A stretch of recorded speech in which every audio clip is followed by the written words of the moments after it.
What's going on, guys? It's SuperGT here and welcome to another Forza 4 video. Now, in the previous video I asked in the comments which other classes would you like me to race other than A class, because I was always doing A class.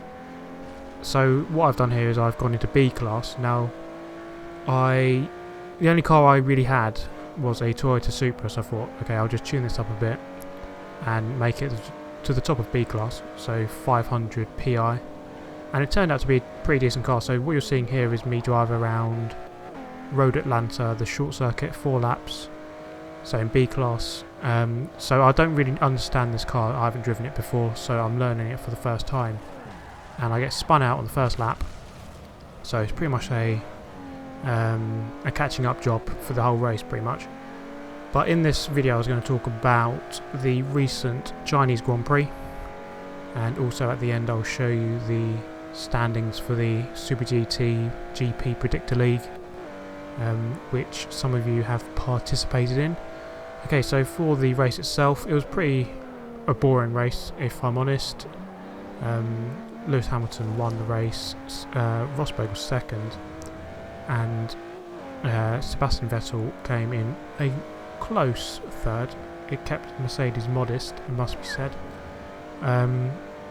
So there was a bit of chat after the race between Rosberg and Hamilton, a bit of an argument, because during the second stint, about halfway through the race, or a bit before halfway, Rosberg claimed that Hamilton was driving deliberately slowly and backing him up into Sebastian Vettel, which would force, what could have happened was Sebastian Vettel could have pitted early, forced an undercut, got ahead of Rosberg, and forced Rosberg to do a longer stint than what he really wanted to do, and perhaps snatch second from him.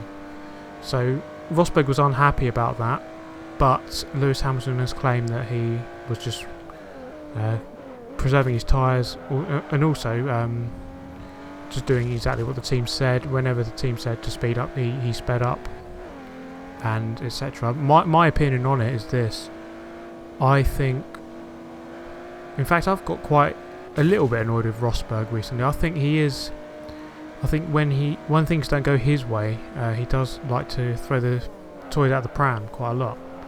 And annoying as Lewis Hamilton could be, you know, with his big old gold chains and whatever, and his half American accent, I think he is the better driver, definitely.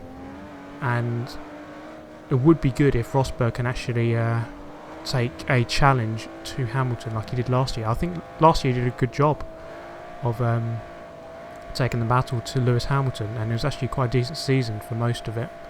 But when Hamilton gets his head down, like he did at the end of last season and for a time during the start of last season, I don't think Rosberg can actually touch him. As for Ferrari, I think they're clearly just behind Mercedes. I don't think they're as fast. Obviously they did win in Malaysia, but that was more because of the heat and tactical errors from Mercedes. So yeah, they're currently still behind. I think they'll probably capitalise should Mercedes make any more mistakes, just like Daniel Ricciardo did last season. Hopefully they can develop faster and give Mercedes a proper battle, which would be very exciting. I don't mind Vettel winning so much now that he's changed teams. It was a bit boring when he was winning before for 4 years in a row, but now that he's changed teams, it's a bit different. I don't mind him so much.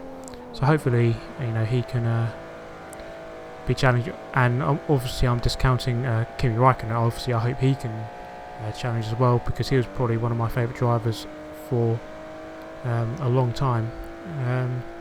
So we're going to come up to the end of lap 4 here. So we're just going to finish up my chat of F1. So it was quite a boring race. Lewis Hamilton leads the championship by quite a bit. Let me know what your thoughts were on the Hamilton and Rosberg incident. As for the race itself, just let me know what you thought. I'll probably reply to most of your comments. So the guy hit me there. I actually sent him a message after, asking him why he hit me twice, because he was the one who hit me on the first lap. And he said it was lag. But the strange thing was he was over 200, nearly 200 feet away going into that corner, and he still managed to hit me, like perfectly in the back, which is a bit strange, but oh well. Finished 6th in the end. I should have finished 2nd, or maybe even higher, had I not been hit off twice. But oh well, that's the way it goes sometimes. So here's the standings for the GP Predictor League. So Dominic Bond, you are still in the lead by 3 points over me. Dan McLeod, Sparta Racing Australia, you are now into 3rd, you've gained a position. Kyle Best has gone up 3 to be tied in 4th with Tom Warren, who went down 3. George Cup, or Cup, sorry if I'm pronouncing that wrong, you've gone up 5 places in fact, and you're in 6th. And Janik Son, you've gone up 8 places, which is pretty good. Stefan Kellegar, you've gone down 8, you're in 17th now, which isn't too good. Matt Butcher, quite a long way behind there, but it is a long season, so we'll assume that you can catch up. There is a lot of time to go yet. So that's the end of this video, guys. I hope you've enjoyed it. Remember to subscribe if you haven't done so already, if you want to see more racing game content, and I hope to see you next time, guys. Thank you very much for watching.